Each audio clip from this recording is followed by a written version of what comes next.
बिस्मिल्लाहिर्रहमानिर्रहीम। अस्सलामु अलैकुम वरहमतुल्लाहि वबरकातुहू। 70,000 फरिश्ते रहमत और बख्शिश की दुआ करते हैं।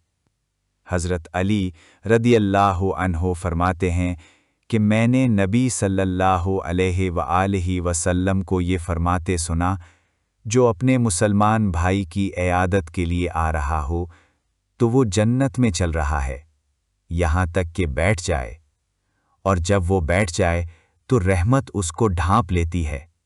अगर सुबह का वक्त हो तो शाम तक 70,000 फरिश्ते उसके लिए रहमत और बख्शिश की दुआ करते हैं, और अगर शाम का वक्त हो तो सुबह तक 70,000 फरिश्ते इसके लिए दुआ करते हैं।